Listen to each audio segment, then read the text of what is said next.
If you're waiting for motivation, you've already lost. The people who succeed don't rely on motivation because it's fleeting. It comes and it goes. It might be there one morning when you wake up and everything's feeling good, but the day things get hard, or the day's motivation will fall away. I'm Matt, the Better Man Coach, and I'm doing a video every day in February to get better at making videos so that I can bring more value and enhance my mission of trying to help more men to be the best version of themselves. Big statement, but stick with me. Motivation is absolute bollocks. It's there at the right moments, but the moments that you really need it, rarely is it there. People who have succeeded in big things in life don't succeed because of motivation, they succeed because of systems and discipline. What I mean by that is a good structured plan and some non negotiables that you do every day, regardless of how motivated or unmotivated you are.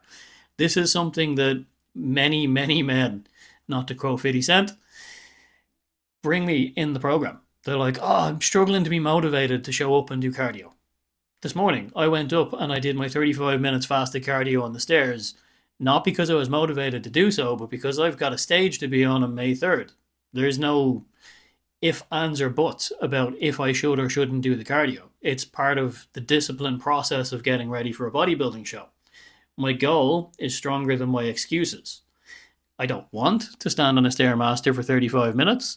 There is no amount of motivational videos or music that are going to force me to put my ass up there and walk for 35 minutes. If you're waiting for the right version of motivation to help you get there, it's not going to get there unless you're happy with being stuck where you're at. What I suggest you do if you're trying to achieve a goal is not spend your time seeking motivation, but spend your time building systems and driving the discipline into your process so it becomes impossible not to do the small important things that add to a big goal.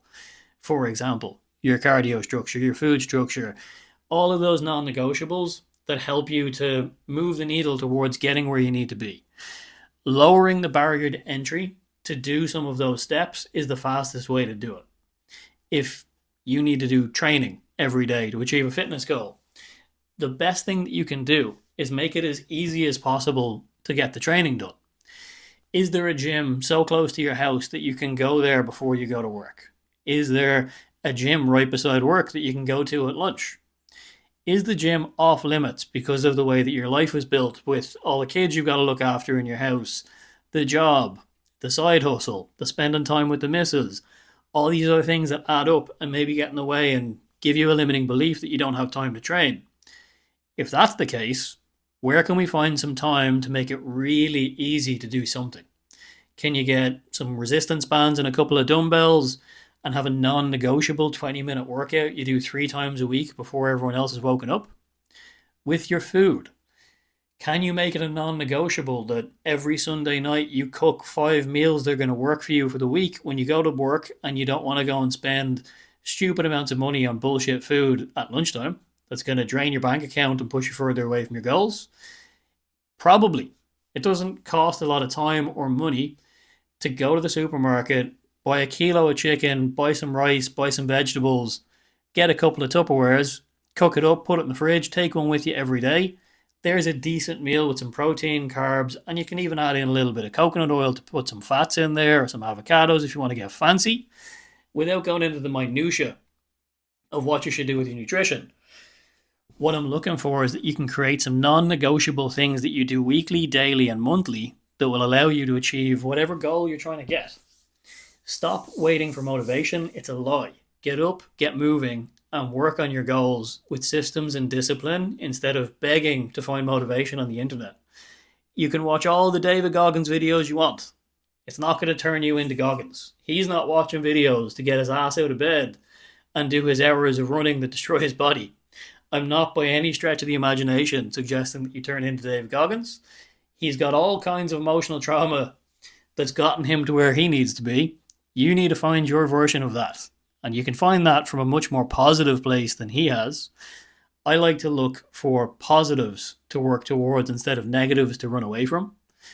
For example, and this one might get a little bit heavy, if you've got kids and right now you're unhealthy and out of shape, there's somebody that I do get some motivation and some inspiration from the internet, Ed Milet.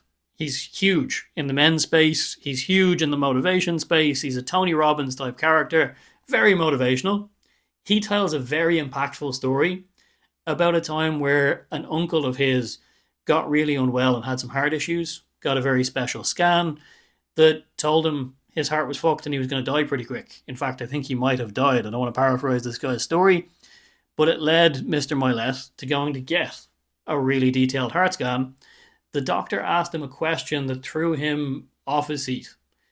He said, "Do you have children?" And he said, "I do." "Do you want to see those children grow up?" He asked, "Is it a boy? Is it a girl?" He said, "I've got a boy, I've got a girl." "Do you want to see your daughter get married one day?" He said, "Of course. Why?" "If you don't change what you're doing, you're not going to see that. Are you okay with somebody else walking your daughter up the aisle?" And he is goosebumps standing up. He's ready to listen to what this doctor has to say. He told him to change his lifestyle, improve his cardio output, change his food, and get his heart healthy, or he was going to die in the next 5 to 10 years. If you have kids, have that conversation with yourself. You don't need to get an expensive scan from the doctor. You don't have to have a detailed conversation with somebody else. You can have it with yourself. If you know your lifestyle habits are not conducive with showing up for your children in 20, 30, 40 years, when they will still need you, sort your shit out. Get to the gym, look after your food, get healthy for the people that you love. If not for you, for them. Little heavyweight to end the video, but we'll see you on the next one.